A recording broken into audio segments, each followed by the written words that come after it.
going on, YouTube? This is Jim, and today I want to give you guys my final thoughts on Broforce for the Sony PlayStation 4. Now, if you are not familiar with my Final Thoughts series, it is a series in which I give you guys my final thoughts, final impressions of a game after I have beaten it. So it will be filled with spoilers. So if you don't want to know anything else about Broforce other than it's a game in which you play as a random bro, whether it be Robocop or the Broditor, don't watch anymore. But if you just don't care or you're really interested in my opinion of Broforce, then stick around. I'm going to tell you guys about it. So with the spoilers out of the way, let's dive right into the action. Now, I did a video on this when I first got a copy of the game for free, courtesy of the PlayStation Plus program, and it was the March 2016 title. We were actually allowed to vote on it, and we did vote on it, and I think it won with pretty high overall rating. Like, I want to say it was like over 55% of the common vote, which is great. A very, very desired game, and if you do recall in my video, I ranted and raved about how much fun it was. Well, towards the end of the game, things start to change slightly, and that's what I want to focus on in a little bit. But let me go back just to kind of reset the tone. You play as a randomly assigned bro, and you basically go through a level left to right. It's that 8-bit style, very Polygon-esque shoot 'em up, where you fight different types of enemies. At the beginning, it is just regular other like soldiers. You're blowing up barrels, you're blowing up explosive crates, that sort of thing, as you slowly progress through the set of levels. At the end, you always fight some sort of random boss, whether it be a helicopter, a tank, giant robots, whatever it happens to be. And they're pretty intense boss fights, but they're fun. Depending on the bro you have, some bros are definitely way better than others. I think that the Terminator bro, Brodinator, which is Arnold Schwarzenegger holding the big chain gun, if you remember, in the huge shootout scene of Terminator 2. That is one of the most powerful bros in the game, in my opinion, because you can aim you could aim it the opposite direction, hold down trigger, and it will propel you through the level. And with some well-timed jumps, you can clear insanely long jumps that you would normally have had to like kind of fight your way through. You could just kind of almost blow through the level very, very quickly. Some of the bros, like Broguyver, sucks in my opinion. He throws these like little dynamite charges, and his ultimate is basically a turkey bomb, and it's very, very weak. So there is some balancing issues, and there are times that you are one bro away from victory, and you draw a really bad bro, and you die because they suck, and that happens. So that's kind of unfortunate. So that's one of the things that I grew to dislike about the game, is that I couldn't select the bros that I like the best. I understand it is totally random, but at the same time, some are definitely more fun to play than others, and they didn't seem to draw as much. Now, you do get to unlock bros consistently throughout the game, ending with the Brolander. I believe he's the final bro. And there's a ton in there. There's some really, really good ones. You're always like working towards new unlocks. There's always like, who's the next guy I'm going to get? What is their crazy special ability going to be? What kind of gun are they going to have? What are they going to look like? And that's fun to kind of play through that and progress through that, that type of game. However, like I said, it is a little frustrating. Towards the middle part to the end of the middle part of the game now, the traps become more Rube Goldberg-like, and it's very weird. This game almost feels like three distinct pieces to me. So the first third of the game is very high level, very like simple, just a lot of explosives. You can bore through levels with different types of guns if you want to avoid enemies. It's very simple, very tongue-in-cheek, humorous. The middle part of the game, there's a lot more like Rube Goldberg-esque traps where you'll shoot a bomb that'll detonate this, that somehow tries to kill you if you're not paying attention. And that is a lot of fun. I actually preferred that part of the game the most because it kept me on my toes.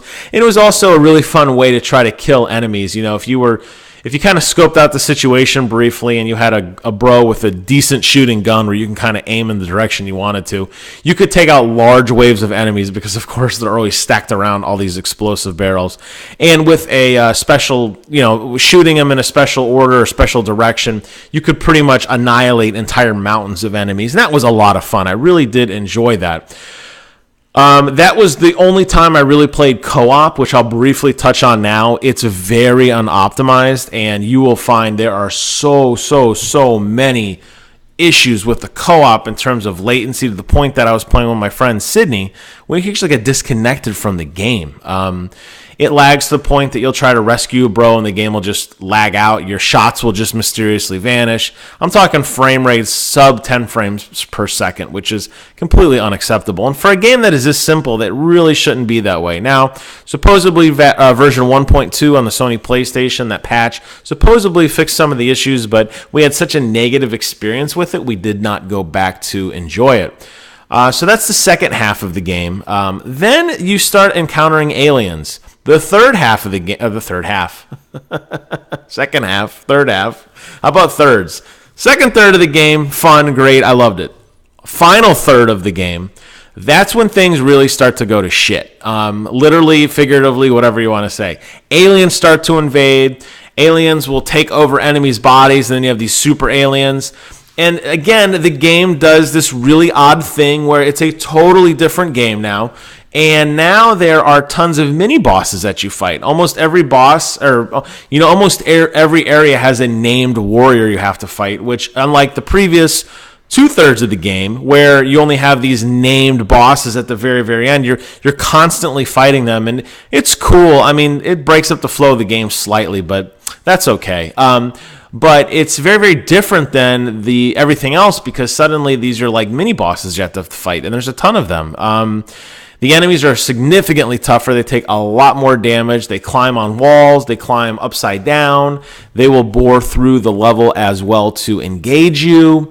They detonate and explode when they die. There's a lot more diversity to them. They have like floating skull heads. I mean, literally all hell breaks loose in this game. And that is really, really cool. It's very, very different than the other portions of the game. And that's a little bizarre to me. And I can tolerate the whole fighting demons of hell. The actual final boss that you fight is none other than Satan himself. However, the frame rate in this last half, maybe it's because they were trying to do too much. Maybe it's because there's such a diverse range of enemies. Maybe it's because, I don't know what. It's almost unplayable. It's almost worse than the co-op. When I beat the final boss, when I beat Satan's final form using, what bro is it? Brode, which is Blade. he won the game for me. When I was playing as him, I couldn't even tell my sword was swinging. It was lagging so bad, and it was unplayable. It wasn't fun anymore. And actually, the 15th level, which is the final level, is broken up into like, I want to say 8 or 9 parts, maybe even more. As opposed to all the other levels only being 3 or 4 parts before you go on to fight the final boss. This one was significantly more, which was fun, but it was a chore, and I just wanted to beat it at the end, and it really lost its fun because of the poor optimization issues. And again, the issue I mentioned before about getting bad bros, some guys just aren't cut out to do the things I want them to do, and if I have to shoot an enemy at range, and all I'm getting is melee bro after melee bro, it's frustrating, and I would just kill myself. I would jump in a pit and die just to restart the level at a chance at a better bro, and I don't think that's the right way the game should be played. When you do beat the game, you get, I want to say it's about 7 minutes of like different cutscenes. Like the game just doesn't want to end. Then you have to walk through the White House. You have to give the president a high five, which is funny. Then you have to watch a parade. Then you have to piss on Satan's grave. Then you watch all the bros assemble for one last photo. Then it shows all the trophies you got as your final bro. It's like it just never ends, and I'm like, get on with it. And I feel like that's the biggest complaint going in, or exiting the game, is that's the memory I have of this game is shitty frame rates and a really, really, really long and boring finale of the game. The last few levels that just droned on and on. It was the same thing over and over and over. By then I had unlocked all the bros. Then you fight Satan. He takes probably 20 minutes because he takes literally like no damage as you're fighting the guy. You have to just kind of churn down and just burn him for a very long time. And then after that, all these cutscenes. And it's so anticlimactic, which is exactly opposite of what the game is supposed to be. When you beat the level and the helicopter swoops in and your controller's blowing red, white, and blue and it's playing this electric music and the whole level explodes and it's this fun finale, it seems like it just undoes all that at the very end, and it's just so frustrating.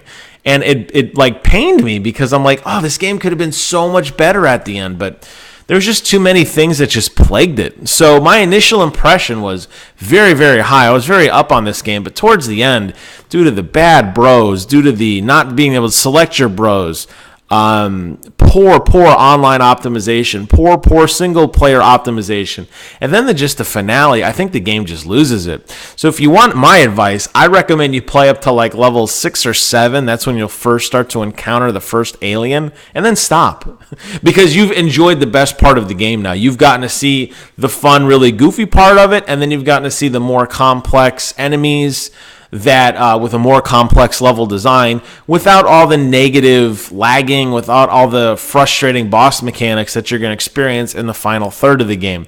And that really bothers me, because I really did like Broforce up until that point, but I'm going to have to kind of downvote it, and I just want you guys to be aware of that. So, I mean, I did get it for free. I know if you don't have PlayStation Plus, you didn't get it for free. I know it's on Steam, and I love what these guys did with the game for the most part, but man, you guys got to work on that finale, because all I can do is think about how bad it was, to the point that after I beat it, I uninstalled it. I don't want to play it again. I don't want to go through that again.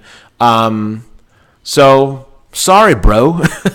Anyways, that's my final thoughts on Broforce. I have crossed it off the list, which makes it officially off my radar, and I can move on to bigger and better things tomorrow night. Maybe tomorrow afternoon. I got the day off work. I am going to talk to you guys about Halo 5, the live stream, the new maps, the new unlockables, everything you ever wanted to know about Halo 5, you will hear all about tomorrow, Friday, April 8th. That's all I have for now. I want to thank you guys so much for watching, and until next time, I will see you guys on the other side.